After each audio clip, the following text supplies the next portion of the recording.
Welcome back to Uriel's Lantern. The question might be, what is it that I'm proposing that others in similar fields haven't done or haven't suggested before? And what I think I have that other people don't is sort of the steps in the right order and the comprehensive steps that you need to do to manifest your reality. So there's a book, A Course in Miracles. There's the Hermetic schools. There's Order of the Golden Dawn. There's the Kabbalah. There's all these different groups, and even the like totally unorganized folks that are just out there that seem to have thoughts and opinions about how manifesting your life should work. And many of them recognize that it needs some sort of meditative state that you need to be in. Many of these groups have figured out your like heart and your energy body has to be aligned with it. You have to create that sensation. Spirit, I don't know that they all say it has to be aligned with your divine purpose, but certainly that's a theme that comes up. Taking some action, doing something in real life to help effectuate these things. You'll get pieces of that advice. Certainly a lot of these groups will talk about you got to get rid of negative attachments and clear your body, your aura. They have there's lots of different groups that have lots of the different parts of this. And some of them are like freaking parables. Yeah, go read the Emerald Tablet. It's the like basis of all hermetic thought. It's like spiritual woo-woo. And what I'm trying to do is just make this practical. Now I know it's still in the woo, but I'm trying to make it practical for you. To start, we get our mind, body, our heart, our soul aligned. We're broadcasting, we're receiving, and we are getting it so that our entire essence is aligned with this one thought. Because consciousness will respond to the clearest signal around us. And part of that is getting rid of the pieces that don't serve us. So the next step is really trying to go through and find, mostly in your heart space, but maybe in any other part of your existence, the things that gotta go that stand in between you and the reality that you want to live in.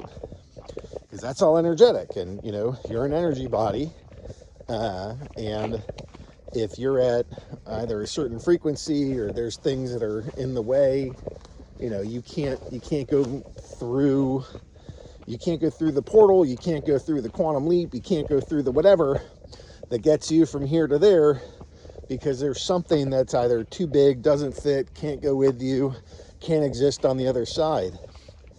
Which is why once you get your body kind of aligned, the next step is we remove the things that aren't serving you, that aren't going to help you get there. They've got to go. All right. And some of this is about gratitude. Releasing it, but releasing it with gratitude. Gratitude helps with the sensation that it's already done. So on the one hand, being grateful for things, I think spiritually has value. And it's part of your mentality and being at peace with the world and friendly with the world. But also specifically, it puts you into you are grateful because something has been done. You're typically not grateful for future events. You're grateful for past events, things that are already in your present or behind you, which is where you want your memory field, your existence to be. You want it like it's done, not something that's coming, because you can't fit something that's coming through a present portal. All right, so then our next goal is to go start visualizing. We go out into the future, try to come back some, so that we're creating memories along the way that help drag us there, but we're also creating your energy body, your existence, your rules, your boundaries, your emotions, and like giving an instruction set. You are providing the code, and maybe not every line of code, because we gotta co-create, not just create. And we release that up to God. And in a lot of this, you go look at the Kabbalah, that's all structured around religion, Hebrew, Judaism. A lot of this has to go deal with our relationship with the Creator, like the big one, not just us little sparks. And so that's what I'm advocating. It's not like I have any brand new thing that nobody's ever thought of before, but I'm just trying to put it into a practical set of steps. This is what you can do. This is the order that you go in. And then you just hold still. Fucking plant your feet in the ground. Imagine roots growing. Throw your hands up in the sky. Imagine they turn into beams of light. And you're just going to stand there. And you're going to let reality bend around you. Consciousness deform around you. And one of you two will quit. It's either going to be you or the universe around you. I know which one I would recommend. If you're trying to manifest stuff, you can't quit. Even as all these things pop up. As soon as you start doing this, heaven sends a signal. The change is close. Let's help this dude move past it. And so you get the signal of all the things that have to change to get you there. And all this shit suddenly pops in your life. I was scrolling my YouTube feed, and there was a guy that said, "Why did my life get immediately worse after reading A Course in Miracles?" And I didn't watch the video, but I chuckled at the headline, because that's what happens. You want to go somewhere else. The universe, because of pronoia, not paranoia, where it's all out to get you, but pronoia, where it's all out to help you, the universe serves it up on a silver platter. Angels bring forth every little piece of shit, thought, belief, failure, lack, like non-divine aspect that can't travel with you to where you're going. And it brings it up all at once. So that you can be like, zap, took care of that, zap, oh thank you, zap. You keep getting them until, your burdens aren't there.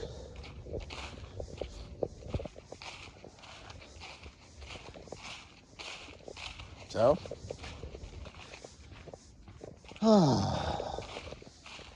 that's what we gotta do. We're out here manifesting miracles, manifesting a different reality.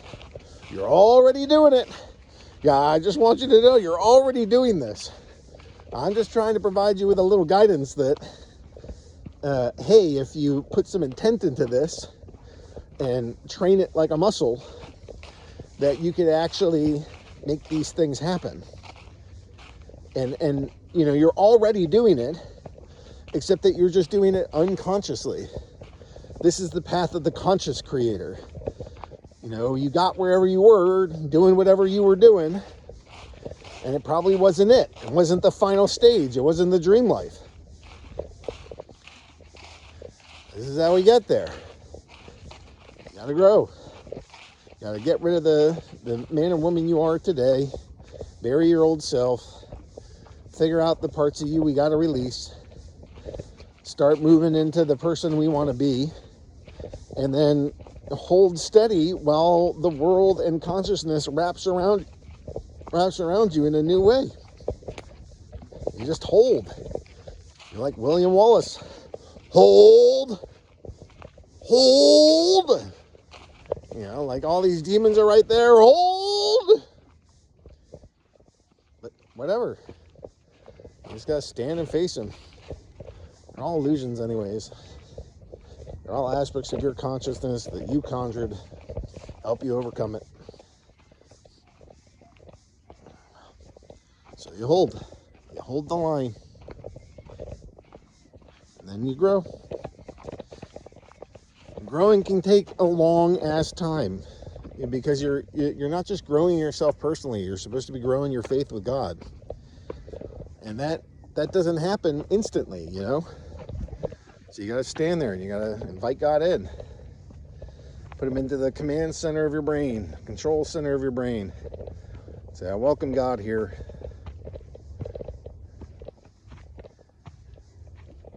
You stand firm. You get some help, some strength that you weren't expecting. You stand firm. And eventually this stuff will change around you. It'll bend to your will. You just have to stay aligned. You got to be the clearest signal out there. You have to have most faith. And this stuff will bend. It's not just trees. It's not just rocks. It's not just water and brick, metal and stone. It's all consciousness. And it can bend. And you can bend it. Here are the steps. Hopefully they serve you well.